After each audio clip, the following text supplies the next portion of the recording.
Whenever I interacted with Kaine, I was reminded about something from my past. Maybe my mind has been confusing her with my sister this whole time. Here we go.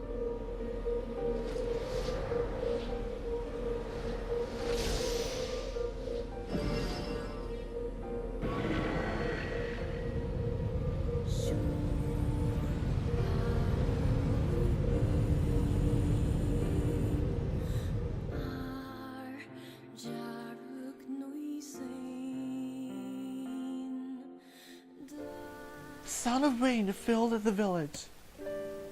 The steep cliffs that surrounded the area magnified the sound, causing even the slightest drizzle to rattle like a thunderstorm. Thin wisps of smoke streamed from huts as the villagers huddled in their homes and waited out the rain. A single child, however, had braved the downpour, and was now wandering slowly towards the wooden, hawk-shaped weather vane at the center of town. The wanderer reached the vane, which had existed for as long as any could remember, and started. The child's face was simultaneously delicate and fierce, like a teacup that had survived a shipwreck. Those traits combined with pale white skin to give the face an almost sexless quality. If the beak turns east, I go home. If it stays west, then The child blinked. Rain slowly dripped down the young one's short hair and began its long descent to the ground. Come on! Come on! The child felt a slight breeze and watched as the vein slowly creaked to life. Spinning this way and that for a moment, it finally settled with the beak pointing firmly towards the east. East? Really? Before the vein could move again, a jagged rock came spinning and tumbling through the air, finally striking home against the child's head. The force of the blow dropped the child to the ground as a hail of stones began to fall all around. Oh no, they found me! A heartbreaking smile crept across the child's face as the stones continued their assault. Through the rain, the sound of multiple footsteps grew louder before a voice rang out. Yoo-hoo! Kaine! The voice belonged to Demo, worst of all the bullies in the area. As Kaine struggled to stand, a final stone came skittering through the mud and bounced against her foot. Blood oozed from a cut above her eye and blurred her vision, but she could make out the shapes of Demo and his usual gang of idiots. The boy seemed taken aback for a moment by Kaine's seeming indifference to the blood dripping from her face, but quickly regained his bravado. What's up, freak? You like the rain? You like getting all wet? Or did you finally decide to run away from home? Though she knew it was futile, Kaine turned to leave. Before she could get more than a few steps, the other children scrambled to surround her, cruelty burning in their eyes. Kaine knew those were not the only eyes on her. The tormentors' parents watched from the safety of their homes. She was attuned to this sensation. It was one she had experienced many times before. While some villagers simply turned a blind eye to the actions of their children, many encouraged it openly. In a society ruled by superstition and fear, Kanyi was something to be hated, and if possible, destroyed. I didn't say you could leave, freak! Demo's words chewed at her like a worm through an apple. He can't hurt me, she lied to herself. Be strong. Be brave. He can't hurt me. He can't hurt me. He can't hurt... Oh look! The little freak is gonna cry! What's wrong? Are you sad that everyone hates you and wants you dead? Kaine prayed for the rain to flood down and carry her away from a world that seemed to have no place for her. But if there were gods, they chose to ignore her. As Demo crept ever closer, the clouds began to thin and the rain slowed. Even the weather hates me. I'm useless. A failure. I wish Demo's rock had taken my head off. Kaine couldn't meet Demo's leering gaze. She lowered her eyes and stared at the muddy ground below. The bully moved forward until he was inches away. She could smell the scent of old meat on his breath. The boy grabbed Kaine's face with thick fingers and yanked it upward. She tried to run away, but he forced her gaze back and jammed his thumb against her eyelid to pry it open. "You're a freak!" "No, I'm not." "Did you just say no?" Demo grinned evilly. "You don't say no to me. No one says no to me." Not even taking his attention from Kaine, he called to his cohorts. "Come on, guys, let's give the freak what she deserves." As soon as Demo finished, kicks and blows began to rain down upon Kaine. Demo paused, still grinning, as Kaine curled into a ball and tried to make the pain stop. "I don't get you, freak. What you acting like a girl for, huh? Everyone knows what you really are." Kaine ignored the question, choosing instead to stare at the weather vane. It continued to point east, as if supremely confident about the future it had chosen for her. "Go home?" Yeah, that's a funny joke for someone with dead parents and no home to go to. "Freak!" chanted the children. "Freak! Freak! Freak!" Kaine closed her eyes and listened to the rain, waiting for the pain to start again. As the clutching hands of the village children closed around her, she bent her mind to the sound of the rain, letting it become her world entirely. The rain fell, but the pain never came. Only when the laughter of her tormentors turned to terrified cries did she dare open a single blood-caked eye. Kanyi was shocked to see Demo sprawled on the ground, holding his head and screaming in pain. She could see blood running from spaces between his fat, twisted fingers. Oh my god, he's crying! He's actually crying!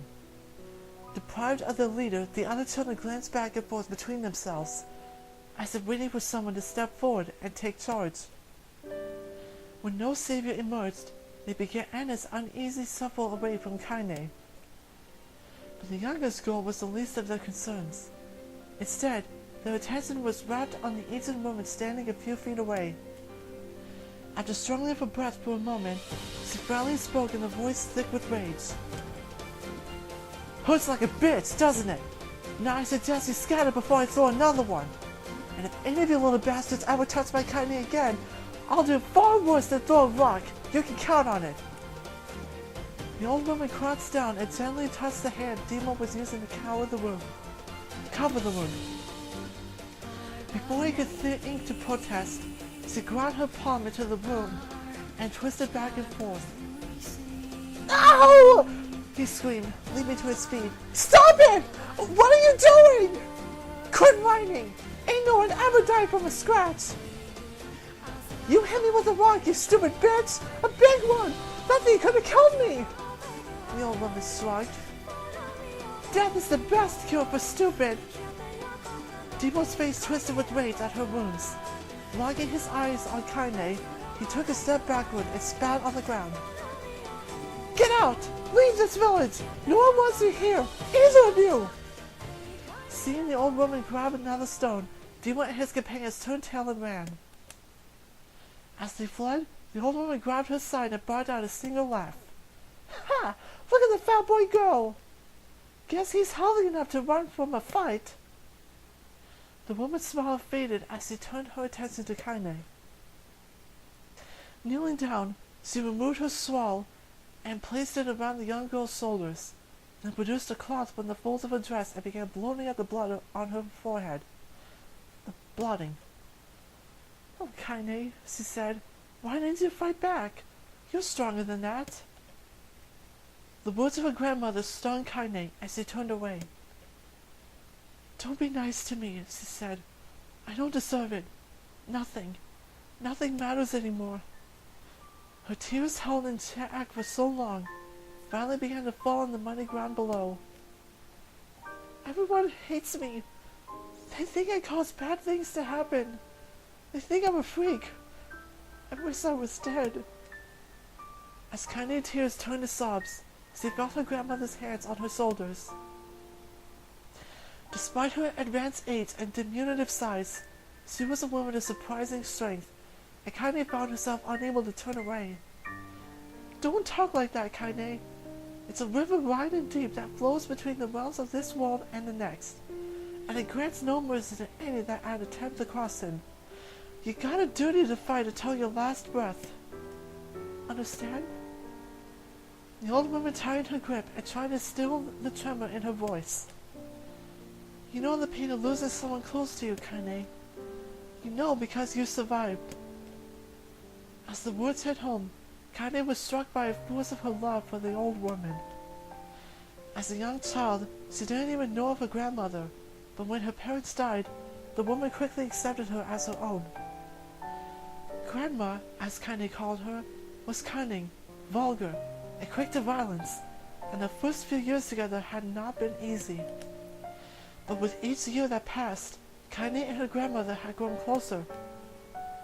However, it was only now, sitting in the mud with tears and blood caking her face, that Kaine truly understood the depths of her affection. Here was a woman who had seen hard times, who had seen death, who had fought through all these things and somehow emerged on the other side. If anyone could understand Kaine's pain and loneliness, it was her. Do I make you sick, Grandma? Of course not! Don't be an ass! Kaine drew her grandmother's mouth in and swallowed around her body and shuddered. But my body, it's not normal. If I was normal, then Mom and Dad wouldn't... Hush, interrupted Grandma. I'll not hear another word of this nonsense. You're my granddaughter, and I love you. And if folks have a problem with that, they can just go to hell. With that, the old woman reached out and placed a wreath of dried flowers in Kaine's hair. The skill it took to bend the flowers without breaking the stems or losing a single petal was remarkable, and the beauty of it made Kaine want to cry all over again. Oh my gosh! These are lunar tears! Grandma, you made this for me? Lunar tears were legendary flowers. Most people could live their entire lives without ever seeing one, and yet her grandmother had somehow collected a dozen more. Kaine reached up and touched the wreath as if she couldn't believe it was real. Where did you find these? Oh, you know, just stumbled on them one day while I was out doing the shopping. The old woman turned away as she was explaining, leading Kaine to suspect that the search had been much more difficult than she was letting on. The pains she took away to construct the ornament, let alone tracking down the flowers used in its construction, made Kaine's heart hurt. She reached up and gently adjusted the wreath, admiring the way it fell between her fingers. Didn't quite turn on right, said her grandmother as she squinted and added, These old hands have trouble with delicate work, but it surely looks good on the pretty girl like you. Kaine blushed and turned away.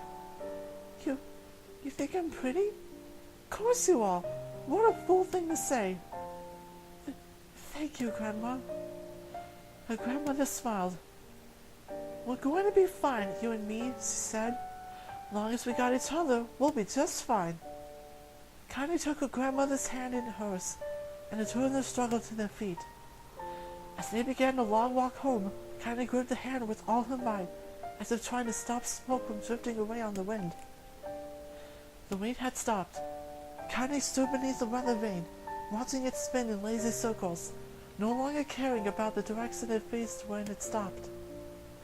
I don't need to escape. I have a home now. Grandma loves me, and that's enough, even if it's us against the world. Kaine let her gaze drift up past the vane and into the cloudy sky.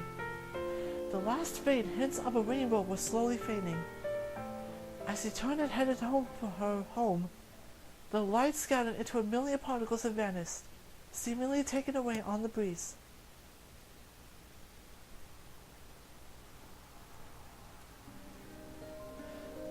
In the distance, Kaine heard the steady sounds of an axe striking wood. The noise had a purposeful quality to it, as if she was hearing a master woodsman go about his work. The firewood began being produced, however, was as far from a work of art as could be. Pieces of every shape and size were being floating about out of brazen yard with wild abandon. Baron, anyone trying to start access wood would probably die of frustration before the job was done through. Stupid piece of shit axe! Kaine's grandmother flared away with the axe, filing the air with bold splinters of wood and words that would make the most hardened sailor blush. Grandma! Called Kaine. What? Yelled the old woman, taking her eyes off the wood for a moment. Oh, it's you, Kaine? Don't get too close, or I might take your goddamn foot off by mistake. She brought the axe down on a piece of wood, sending tips flying in every direction. One Spartan passed Kaine close enough for her to hear the whistle, at which point she decided to step back. While she scuttled to a safe distance, she cupped her hands around her mouth and shouted, Grandma!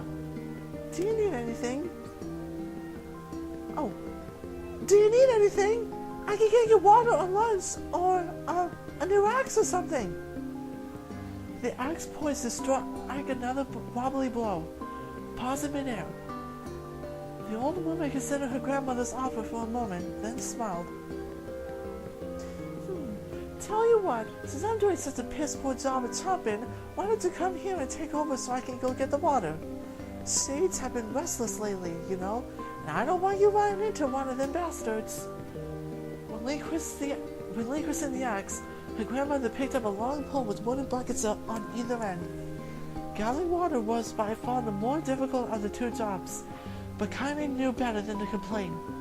Once Grandma's mind was set, there was no changing it. Kaine did her best to help with chores, but Grandma took every task that required travel to the village.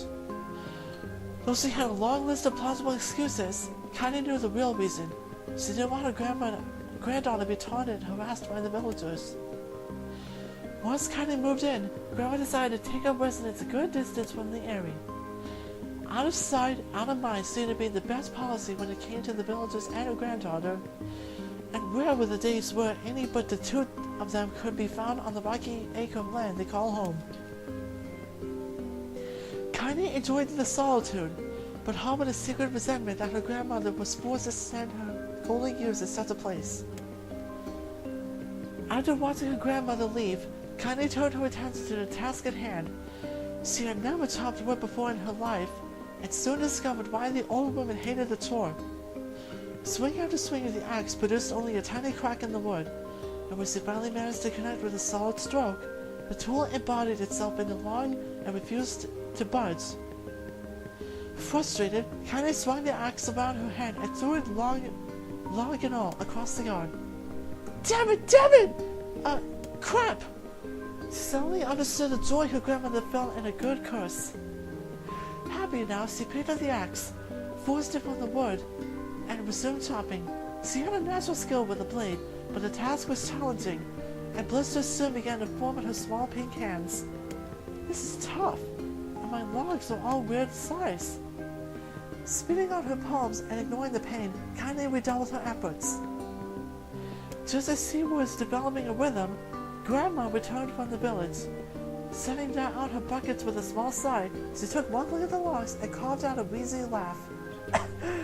Pretty clumsy, girl. You better practice if you... Her grandmother suddenly collapsed to her knees, causing one of the buckets to wobble precariously. Eyes wide, Kaine dropped the axe and ran to her grandmother's side. Grandma! The old woman shook her head and pointed a trembling finger at the bucket. Get the bucket. Can't let it spill. Kaine startled the bucket with a foot as she kneeled by her grandmother. A small bit of water sloshed over the side and made a new home in the hem of her dress. But Kaine didn't notice. Grandma! What's happening? Crazed with panic, she grabbed her grandmother by the shoulders and shook. After a moment, the woman lifted her arms and battered Kaine away. Stop that! Just stop now! She cried, breathing heavily. It ain't like I'm dying. Just tired from the trip is all. Kaine desperately wanted to believe her, but one look at the old woman's shaking hands and worn face told her that the words ever could. Told her more. Her grandmother had lived a long, hard life, and it seemed the bill was coming due. The time when her grandmother watched over Kaine was ending. Sooner than sooner than either of them had feared, the positions would be reversed. The next morning, Kaine came to the side of her grandmother's bed and took her wrinkled hand. "Grandma, you're sick. You need medicine. I'm going to the village." The old woman shook her head and tried to rise, but Kaine gently pushed her down. "It's all right," she said. "I'll be fine." Her grandmother fixed her with a gaze that could melt steel. After what seemed an eternity, she finally lowered her eyes and sighed. "Well, I don't like it. God damn it. But I guess I should quit being so stubborn and let you grow up." The old woman watched as Kaine strapped on her boots and made her way down the road to the village. Hours later, as an unseen sun made its way across the dark and rainy sky, she was still watching. Kaine moved at a brisk pace, checking her pockets every few minutes to make sure the money her grandmother gave her was still there. Every noise caused her to spin on her heels, making sure she wasn't being stalked by Shade, or worse, Dilmore and his gang. But she encountered neither tormentors nor Shades, and Kaine finally found herself at the entrance to the village. The few adults she could see glanced sideways at her, then muttered to each other behind raised hands before slinking away into the shadows. Her heart racing, Kaine took a series of rapid, shallow breaths and tried to calm herself. "I have to prove myself. I have to help Grandma. I have to be strong." She chanted those words to herself over and over as she slowly made her way. Finally, her eyes settled on a rotund older woman who was angrily waving her arms in the air, telling anyone who would listen exactly what she thought of Kaine's presence. "Hey, lady," said Kaine with bravado she did not feel. "Where's the apothecary?" The woman's flabby cheeks shook in bewildered anger. "How dare this thing speak to me?" they seemed to say. But Kaine saw that her eyes held a different emotion. Fear.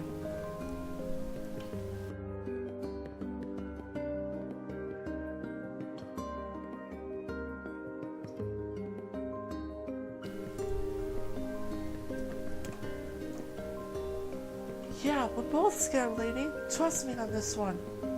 "Which way?" Kaine repeated. The woman pointed at a small building to her right before hitching up her dress and stumbling off in the other direction. Kaine cringed, expecting a stone to come flying from the assembled crowd, but none came.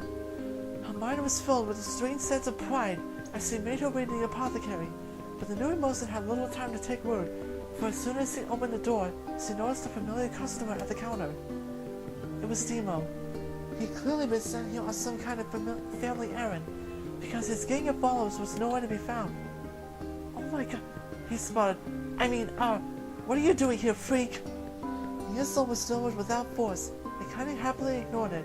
Stretching on tiptoe to see over the counter, she asked the shopkeeper for the medicine. "Ha!" barked Demo. "That old bitch spiraling Neil over?" "Go to hell, Demo!" The boy's eyes grew so wide that they seemed really ready to fall out of his head. Before he could let fly a comeback, or worse, a punch, the apothecary told him to knock it off before he kicked him out of the store. Demo slunk out of the shop, cursing Kanyi under his breath. Once he was gone, she allowed herself to breathe once more, taking a brief tour of the shop while the owner prepared her medication. Countless tiny bottles filled the cramped store, each with a label written in some indispensable language. An ocean of aromas assaulted her nose, creating a scent that was exotic, not altogether unpleasant.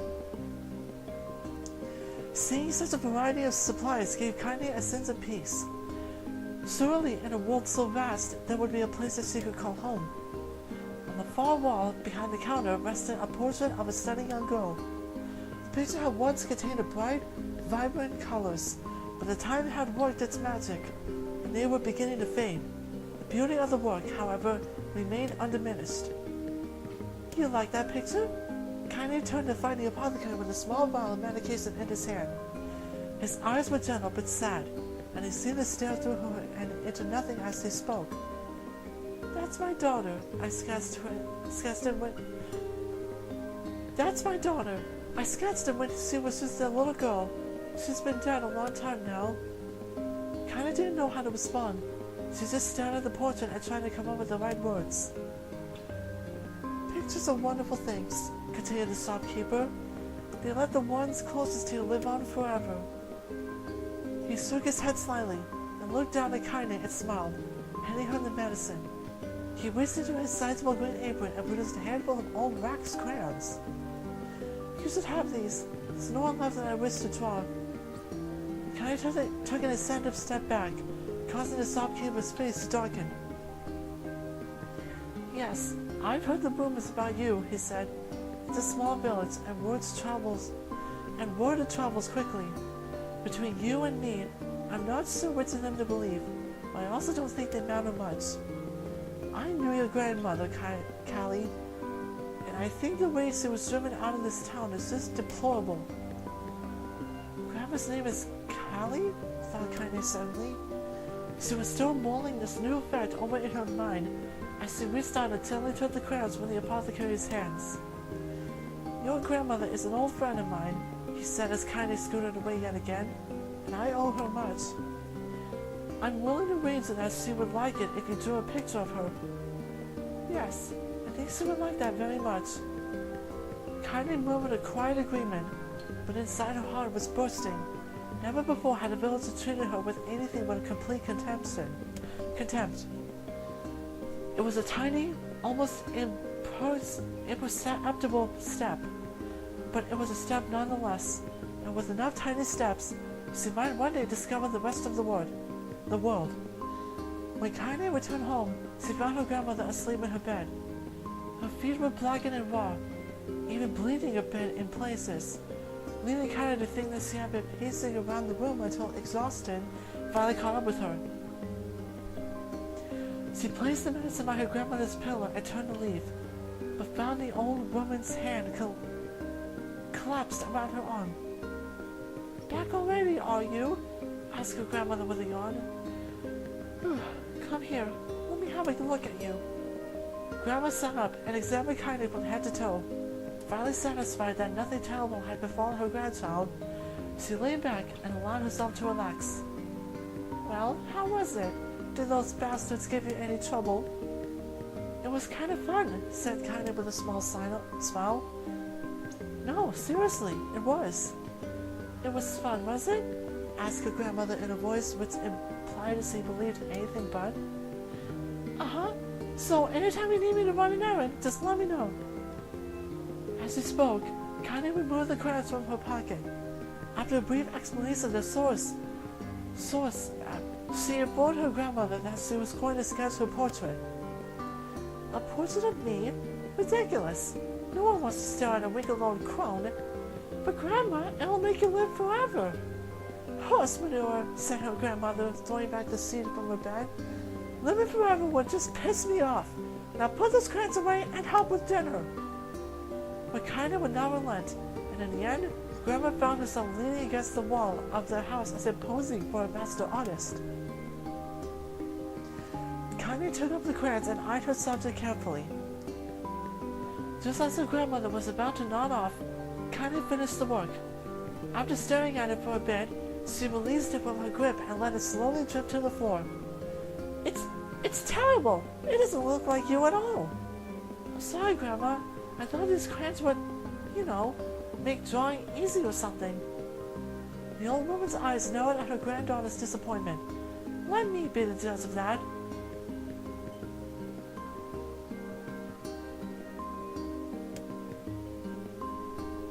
Scars could have been in a person's face. It also could have been a boulder, a lump of clay, or an incredibly misshapen loaf of bread, all rendered in a chaotic array of colors. The old woman stared at the picture for a long time, then slowly breathed out a laugh. Oh, Kaine, you truly are my blood. You're as clumsy as me, and I love it. But, hush, I won't hear any more bull about how ugly you think it is. It came from the heart, and I'll treasure it always. True to her word, the old woman gave the picture a place of honor above the kitchen table. In the days that followed, Kaine would often catch her staring at the portrait with a strange smile on her face, An access he interrupted as silent, mocking laughter.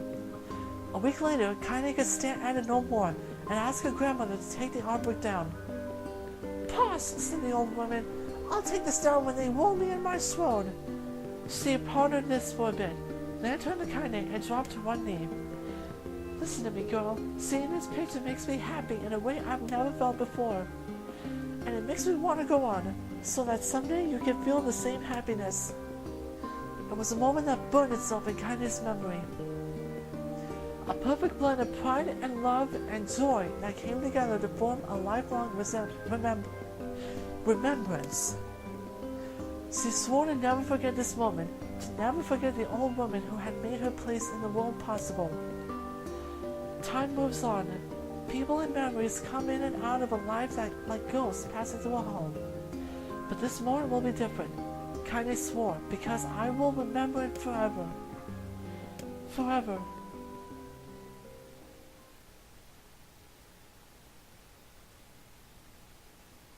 Kaine listened to the sound of crackling firewood and stared at the black object on her plate. She had been pushing it around the wooden disc for a good 10 minutes, ignoring the bemused stare of her grandmother. Finally, she summoned her courage and gave the object a brief sniff. A sharp, bitter scent flew up her nostrils and made its home there, causing her face to twist with disgust. "Grandma, I can't believe you want me to eat a bug." The old woman threw some more wood under the cooking pot and snorted. "It's no bug, you fool girl. It's a berry. Why in the hell would I be feeding you bugs?" "Yeah, well, it still looks like a bug," said Kaine, "and I think it's burned or something because it smells terrible." With that, Kaine held her nose and threw the berry in her mouth, chewing as little as possible. "Oh yeah, that's terrible, all right. Why, you little brat! Look at the sass on you. You've been spending too much time with me, and that's a fact." 5 years had passed since the moment when Kaine's grandmother saved her from the bullies. As is often the way with two stubborn people, the relationship had grown in fits and starts, but moved forward all the same. Meals that used to be somber affairs were now filled with laughter and hold abuse in equal measure. Kaine could now remember a time when she had been happier.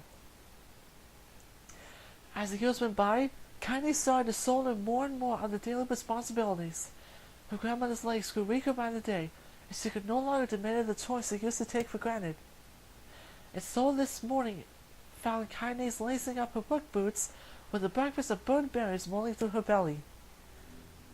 "Where are you going today?" asked Grandma suddenly. Kaine looked up, surprised. The old woman rarely asked her specifics anymore. "Well, I was going to check out the calma trees and see if they were ripe. I thought we could make some jam or something. Oh, and I'm going to pick up some flagstones, so I need to take the wheelbarrow."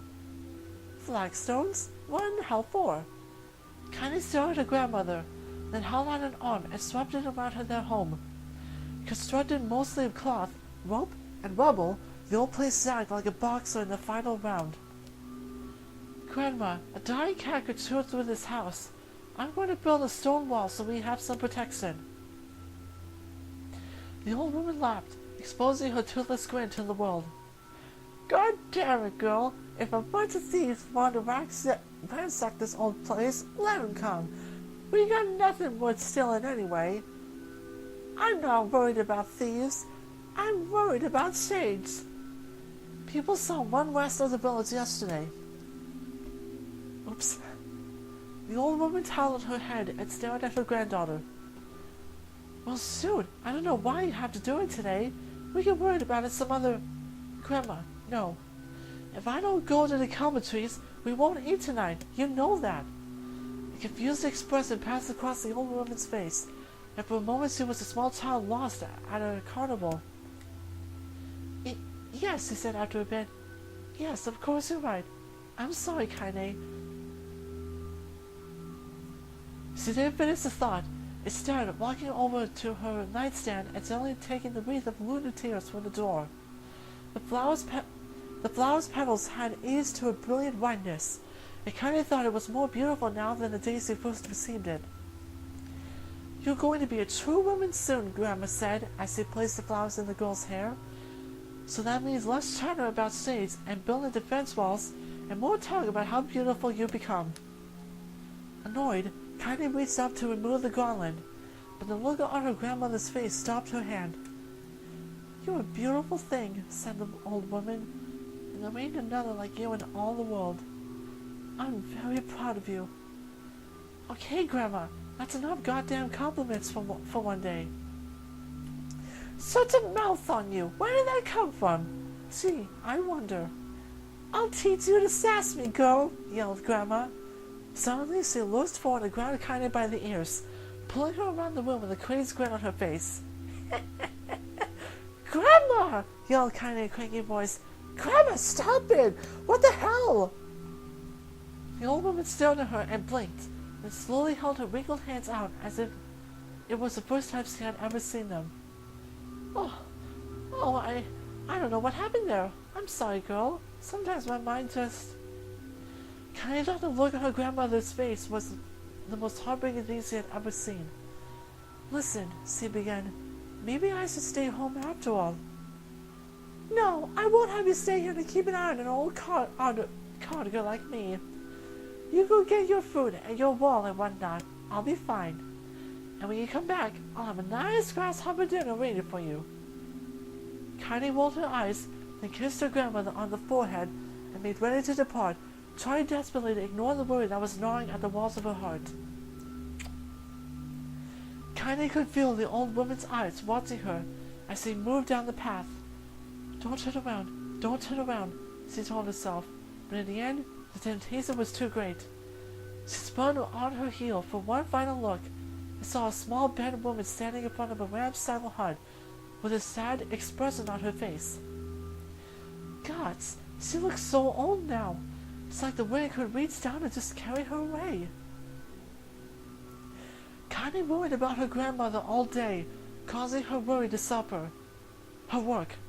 What little fruit she could collect was tossed carelessly into the wheelbarrow, and she only found a couple of stones before losing interest in the project. Finally, as dusk approached, she decided to call it a day. Cursing herself for a lack of focus, Kaine pushed the nearly empty wheelbarrow back down the path. As she crested the final hill, she suddenly froze in place. The wheelbarrow fell from her fingers and collapsed on its side, sending a few pieces of wrinkled brown fruit rolling back down the hill. Her gaze was transfixed by a thick black cloud that hovered just ahead. Tracing its path with a finger, Kaine suddenly felt her stomach knot in on itself. No! Oh gods! No! Her grandmother's house was ablaze, the flames licking up as if trying to touch the sky itself. Grandma! Grandma! Kaine ran then, faster than she had ever moved in her life. Once she tripped on a stone and went sprawling into the rocky ground, but she limped to her feet and continued running, unmindful of the blood that spilled from her wounded hands and knees. As she got closer and closer, Kaine's mind began to race in time with her footfalls. It's too dark. It's too dark. Not just fire. Can't be fire. Too much smoke. Gotta save her. Gotta save her. She burst into the front yard and came to a sudden halt. Her worst suspicions confirmed. The smoke from the fire was mingling with the thick, inky blackness of an enormous shade.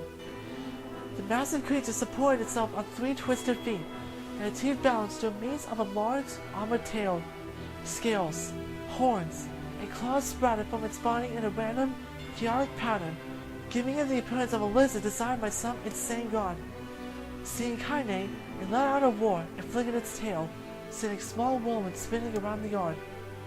For a moment, the creature retreated into a shimmering, inky blackness, as if her mind was unable to comprehend that such a thing could actually exist. But then the smell hit her, a blend of rotted meat and excrement, and the horror became real once more. The creature bellowed again, and this time Kaine responded with a scream of her own. All right, you bastard! She thought as her scream echoed on the high cliffs around them. It's you or me! Let's go! The shade eyed Kaine with bemused interest. Then it began looking for her to the house and back again, as if urging her to look at the destruction it had so gleefully wrought.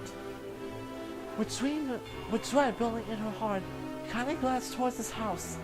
Through the smoke and flames, she spotted a small figure struggling to escape the ruins. Grandma! At the sound of her voice, the old woman began waving frantically. She's alive! She's alive! Kaine's legs sprang to life as she raced across the yard towards the flaming buckets of the house. Before she could advance more than a few steps, the shade opened its mouth and let out a roar powerful enough to uproot trees and send them flying. The blast sent Kaine tumbling through the air before smashing her against the rocky earth. Stars danced in front of her eyes as she tried to remember how her legs worked. Get up! Get up! Get up! Get up! Get up! Get up now! As Kaine struggled to her feet, the shade stomped towards the house and pinned her grandmother to the ground with the tip of a claw. The old woman struggled to move the claw from her stomach, but she might well have been pushing a mountain. She called briefly, sending a small spray of blood into the air, then collapsed to the ground, her energy spent. Kaine lurched to her feet, only to fall back to earth with a gasp. Her ankles were on fire. One or both of them was surely broken. Ignoring the pain that screamed through her body, she began dragging herself across the ground, leaving a drunken trail of dust and blood in her wake. Grandma! Hold on! Just a little longer! Her grandmother's face was turning blue, her eyes rolling back until only the whites were exposed. Kaine pulled herself across the ground with maddening slowness, the distance seeming to increase with every second that passed. The shade glanced between the two women and flickered out its tongue, its giant mouth turning up at the corners. Short, panting breaths breathed from somewhere deep inside its core. Bastard! Laughing at us! She had no idea how such a mindless creature could experience emotion, but there could be no doubt that the shade was taking joy in their suffering. Yeah, I see your plan. The shade moved its claw slightly, allowing Grandma to breathe again. It was clearly keeping her alive, only to snub at her life when Kaine was close enough to touch her. I'm gonna kill this bastard! Summoning all her strength, Kaine rose to her feet. There was a sickening snap from her right ankle as the foot twisted backward, but she forced it from her mind and began to hobble towards the monster. Pulling a small knife from the pouch at her waist, she leaped on the foot that pinned her grandmother and plunged the weapon deep. Give her back! She screamed. Give her back to me! It was like stabbing a rock. After a few swipes, the knife broke at the hilt with a dull snap. The shade panted laughter again, then raised its tail and sent it rush through the air towards the young girl that was lashed to its foot. Kaine never had a chance. The tail struck her square in the chest and sent her crashing into the burning wreckage of the home. As she lay on the ground with blood pouring from multiple wounds, a small, weak voice spoke up. Kaine? Kaine's vision blurred, but she forced herself to focus on the sound. Finally, her eyes cleared enough from her to make out her grandmother's hands reaching out to her through the smoke. Grandma? Kaine, you've gotta run. You can't defeat him. Kaine grabbed the hands and held on with all her strength. Grandma, come on, we have to go. The old woman coughed loudly. One of her hands, slick with blood, slipped with Kaine's grasp and thumped to the ground below. Grandma, no! No! I said run, god damn it! You have to! You have to live! You have to get through! The thought would stay aimed forever unfinished, before she could sing another word. The shade's clawed foot descended, smashing through the remains of the roof and down upon the shattered figure of the old woman. Blood oozed thickly from gaps in the creature's toes as the terrible, putrid smell assaulted Kaine's nose once again. She stared at the foot, dumbfounded, convinced that what she was seeing could not possibly be real. When the creature finally lifted its appendage, all that remained underneath was a twisted, unrecognizable mass of rubble and red. Her grandmother was gone. Kaine blinked, trying to feel the hands which had been in hers just a moment before. For a fleeting instant, She could remember the warmth of that embrace, the trembling of the fingers, but then as her season drifted away on the breeze and was gone. Memories flashed through Kaine's mind, one after the other, faster and faster, until they became a meaningless jangle of noise. Kaine screamed then, a thunderous sound that echoed off the cliffs and seemed to roll away forever. The shade eased forward, black ichor pouring from its mouth and dissolving into smoke on the ground below. The earth shook with every step as it crept towards its prey. Kaine's body slowly rose as if controlled by a mad puppet master. Her arms and legs were bent at impossible angles. Her head lolling dangerously to the side, yet somehow she managed to stand. Staring at the shade, her eyes began to glow with a deep red fire. The creature so confident just moments before took a slow, hesitant step backward, trying to discern if this broken human could possibly pose a threat. Kaine seized the moment, laughing like a madwoman. She lifted to the air and plunged the shattered hilt of her knife deep in the leg of the shade. The shade shook Kaine off like a fly, sending her crashing to the earth once again. Her chest rose and fell slowly, as if a great weight were resting on it. Moist sounds of pain echoed through her mind. Something warm and thick oozed from her ears. Is that blood? I think it is. I think I'm bleeding to death. No, can't die. Grandma told me to live. Deep inside Kaine's mind, something finally broke. The sound, the pain, the smoke and flames. All of it faded away until all that remained was a single incantation repeated over and over again. Kill it! Kill it! Kill it! Kill it! Kill it! Kill it! Kill it! Kill it! Kill it! Kill it! Kill it! Kill it! Kill it! Kill it! Kill it now! As the spark that was Kaine slowly began to flicker and die, she felt her desire to kill and her desire to live blend into one. The distance between heartbeats grew longer and longer and longer.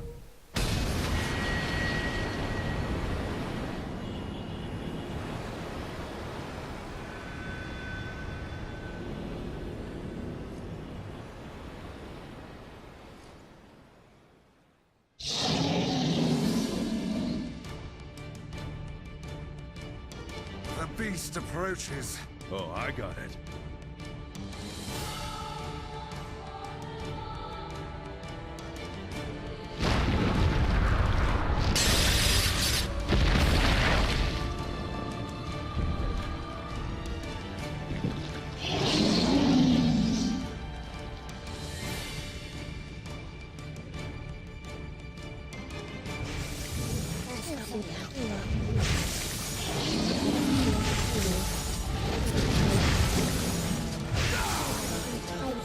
What anger this creature must have. How did it even survive these past 5 years? I'm not gonna let this happen again. He dies today. My sword feels light. It's not the blade, but the skill of the user. Strike him down!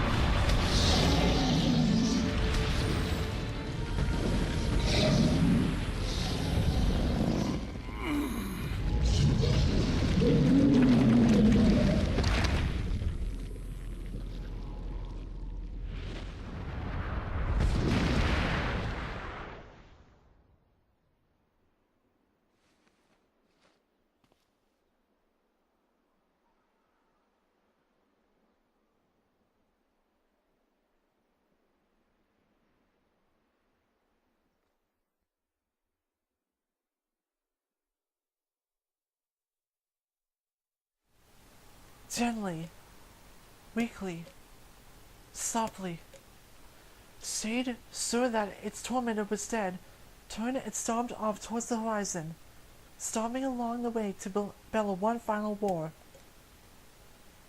Couldn't kill it. Grandma couldn't avenge you. Shamed beyond imagining, Kaine tried to turn her head to the side, but only succeeded in coughing up a huge gout of blood.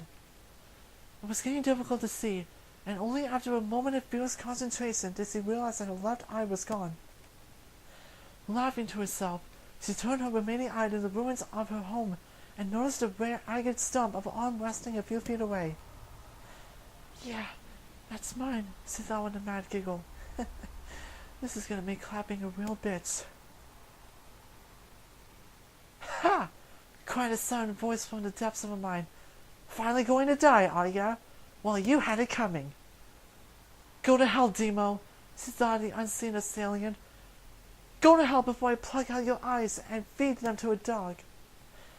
The voice of her childhood terror evaporated into smoke, only to be replaced by another, more recent voice.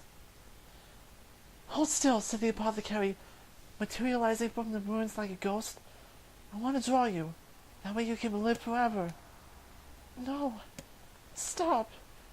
Don't want to live forever. I want to die right here. I see, he said quietly. Well, if that's how you wanted. The spiritual shopkeeper flooded in and out of existence for a moment, then produced a piece of paper and sketched quickly. After a few seconds, he turned the page to Kaine and smiled. Since you rejected my offer, I decided to draw someone else. It was a picture of her grandmother, real as life. Kaine opened her mouth to thank the man, but stopped as the picture began to blacken in the middle. Before she could say anything, thousands of multi-legged insects began to swarm across the image, tearing at her with sharpened inserts. Stop! No! Don't hurt that picture! Kaine reached out with her remaining arm and waved wildly at the air. To her surprise, the insects fell off the picture and to the ground below, where they vanished into tiny black tendrils of smoke. Relieved, Kaine turned her good eye back to the picture, only to open her mouth in a silent scream. The sketch now showed her grandmother as she truly was, a smashed, unrecognizable lump of nothing. The apothecary smiled, then broke into a jolly dance. See that? He cried as he danced his jig. It's perfect now! She looks just like you! Ha-ta-ta-ta! I look like that? Oh God. Oh God. I'm gonna die. I'm gonna die. Drowning in despair, Kanyi laid her head back in the mud and smoked off her ruined house and waited for the end to come. But just before she let everything go, an unfamiliar voice began whispering in her ear. Ain't you got a wrist, Sunshine? The voice was vulgar and fierce at the same time, as if instantly had somehow found a way to take form. Kaine wanted to scream as the voice crawled under her skin, but her lungs refused to work. You know, a wish, like a prayer or something. Why don't you get on your knees and start praying to heaven? Please, invisible man in the sky, save me! Save me! Kaine finally resorted to shouting at the voice with her mind. I don't make wishes. They don't come true for me. I'm a curse. A freak. I should be left to die. The other voice boomed in her ears. Oh God, you are the best! Kaine glanced down and saw a black, shiny substance oozing from her legs. She tried to brush it away, but her remaining arm would no longer respond. The substance slowly crept around her feet, and then began moving up toward the rest of her body. Is this death? Is this what it's like? Or is my mind just losing itself? She could feel the slime oozing upward, feel the hot, searing pain it left in its wake. Whatever else might be happening, she was still alive, and this was real. Come on, said the voice. Let it go. Kaine tried to ignore the voice and concentrate on the pain, but the newcomer would have none of it. Don't ignore me, Sunshine. You're ready to give up, ready to die, so why not let me have it? Have what? Your body! Come on, give it to me! Give it to me! I want to stand on the ground, feel the rain, taste the wind. The voice paused as if licking its lips. When it resumed, it was filled with mad, uninhabited joy. And I want to take your hands and use them to choke the goddamn life out of you! Out of people! I want to tear out their throats and bathe in the blood, just like before. In response, Kaine lifted her head and vomited. The warmth of it crept down her front and mingled with the pain of the encroaching black ooze. Are you a shade? Yeah, maybe. What of it? The slime raised her face, crept up past her nose, and slowly oozed into the socket of her missing eye. The moment it touched her brain, Kaine was struck by the most powerful sensation she had ever felt in her life. It was ecstasy. She wanted to scream with delight, but all she could manage was a small, whispered moan. "Feels good, don't it?" asked the voice with a chuckle. "Yeah, what can I say? I know how to please the ladies. Now give me that body. Come on, give me the body and I'll give you more of this feeling. It's a fair trade." A black lump began to protrude from Kaine's side. As she watched, it grew longer and thicker, eventually taking the form of her missing arm. "I can see better," she thought. "My eye must be growing back too." The slime reached up to envelop the rest of her face, but she managed to brush it away. "Stop," she whispered, marveling at how she had regained her voice. "Stop." The black ooze hesitated as if considering this request.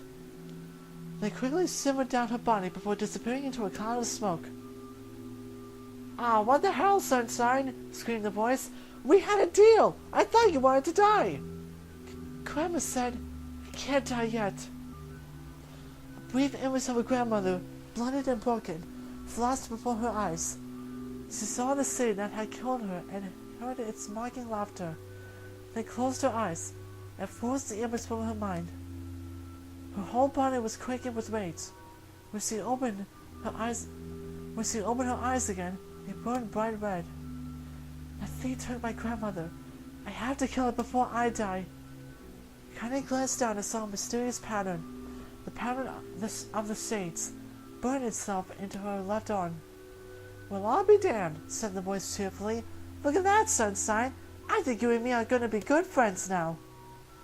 Kaine stared intently at her arm. The more motionless she felt, the more the Lunar seemed ready to puncture her skin and began infecting the rest of her body. The arm clearly had a will of its own now. "Stop. Gotta stop." Holding her left arm in her right, Kaine took a deep breath and tried to calm herself. "Come on, don't fight it," pleaded the voice. "It's my favorite dish, and I'm hungry. Let it go. Let it go. Feel the anger. Burn with fire of revenge. Thirst for blood. Then go out there and... Shut up! Shut up and get the hell out of my body!" "Your body? Oh, that's rich, Sunshine. Real rich. Look, why don't you just up and die so I can have this body all to myself? What do you say? I bet those bunnies of yours in the area would have loved to see you dead." Kaine grabbed a nearby shard of glass and tried to solve the shade and found a portion up her side. Before she could, her dogged left arm grabbed her right wrist, crushing it. Kaine screamed and dropped the shard as the shroud of bone crushing on bone filled the air. "Stupid idiot girl! You're possessed now, Sunshine, and there ain't no going back." The voice laughed again, a loud, long wail that seemed to go on without end. "Possessed?" whispered Kaine. "Yeah, possessed. You and me. We got what you might call a timeshare arrangement. Remember how folks used to think you were a freak? Well, wait till I get a load of you now." Kaine looked up, tears in her eyes. The sky seemed smaller somehow, darker. Is this because of that shade? Is this how they see the world? "So, listen, I know this whole possessive thing seems a bit sudden, but it ain't all bad. There's plenty in it for you, too. I'm a very powerful creature, Sunshine, and now that power belongs to you. You got enemies? People you want to kill? I can make it happen. That little fat kid would keep picking on you. That big old shade that's crossed your granny? Well, wrap them up in their own... Well, wrap them up in your little fingers and destroy them. No more abuse for you, Sunshine. No more pain." "Well, wait," said Kaine. "You're a shade. Why will you help me kill another shade?" "What, you think I'm sort of kind of racist? Some killing snob?" I don't give a good goddamn who you murder, honey pants. I just want to drink from the well. Kaine considered this as she struggled to her feet, the power of the shade coursing through her. The smoke from her house was drifting away with the wind, and she enjoyed the way the cool evening breeze felt on her new left arm. After a long pause, the boy spoke up again. So, how about it? You and me? We could have some good times together. Look, I'll even take care of the bloody part if you don't want. Fuck off, asshole, muttered Kaine. I'll handle the killing. Screamed the voice. Look at you go! Oh, sunshine, we're gonna have so much fun. So, listen, my name's Tyron. And if you ever need me, I'll just be hanging out in this piece of meat you call a heart. Now get to it. The more you kill, the more your heart turns rotten and sour. And I like rotten and sour. Kaine found herself nodding at the voice. Yeah, she said. Yeah, I think this can work. I'm gonna find that shade, and I'm gonna strangle it with its own guts. And when I'm done, I'm gonna do the same to you, Tyron. Count on it. Ha! Laughed Tyron. I've got... One more thing. Right now, you and me are sharing this body. But if you ever run out of hate, if you ever, go soft, then I'm gonna take over everything. So keep on killing, Sunshine, and watch your back. The voice grew fainter and gradually faded away, fading to somewhere deep inside Kaine herself. Kaine waited until she was sure the voice was gone, then waved her new left arm around a few times. It feels perfectly normal, she thought. It feels like mine. Desperately, she began poking and prodding at the new limb, determined to find something wrong with it. She didn't want it to feel normal. That would mean the creature inside her had already won. I am now a shade. I am Kaine. Repeating this mantra in her mind, she slowly began digging through the rubble of her house, being careful to ignore a certain red-stained spot in the corner. Finally, after what seemed like an eternity of her heartbreaking work, she found what she was looking for. It was a wreath of lunar tears. Though it had been through hell and back, the garland's petals were as bright as ever. Kaine started to place it in her hair, and slowly lowered the wreath and stared at it. I'm sorry, Grandma. I'm so sorry. I don't deserve to wear this anymore. I'm possessed. Corrupted. A freak. This time, I don't think there's any going back. Holding the flowers to her heart, Kaine fell to the ground and sobbed. As night gradually lined the dawn and the people of the area rose to their daily lives, she remained in that position, as if tears could somehow wash away the horror that now infected her world. Alive. Stay alive. Stay alive. Grandma? Kaine, you gotta live. You gotta come back to us.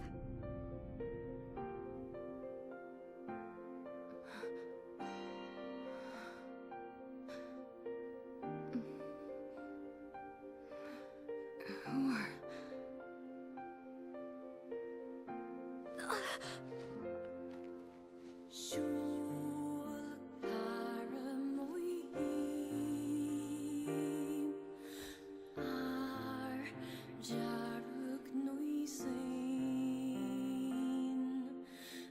Emil, you were the one calling me, huh? You still recognize me? Yeah, sure. I knew you right away.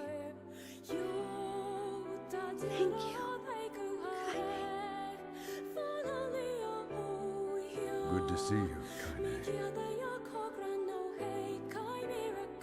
You look like shit. How long has it been? 5 years.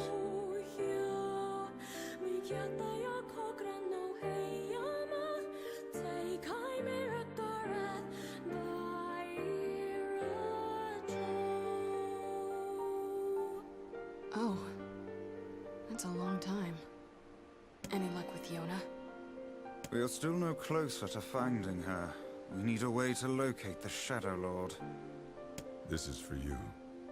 Lunar tears. Did you make this? It's just a little welcome back gift. It's not much, I know. It's nothing like the one Grandma used to make, but... oh, hell. Thanks. Excuse me. Popola, we did it. We freed Kaine. That's great. Listen, can I talk to you for a minute? This doesn't make sense. Please, try to understand. People are tired and scared, and I'm sorry. I'm sorry you have to bear the brunt of that. It's crap. It's okay. We can sleep outside. No one's sleeping outside. You and Kaine saved this village, and now they want to run you out? People are afraid of us. And really, I understand. I mean, look at me.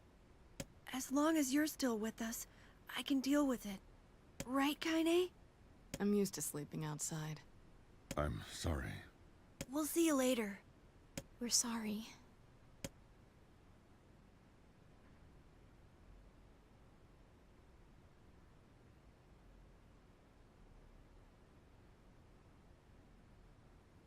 What is the matter?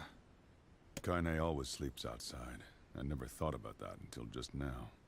How could I have not noticed that? How selfish am I? What the hell is wrong with me? We should turn in.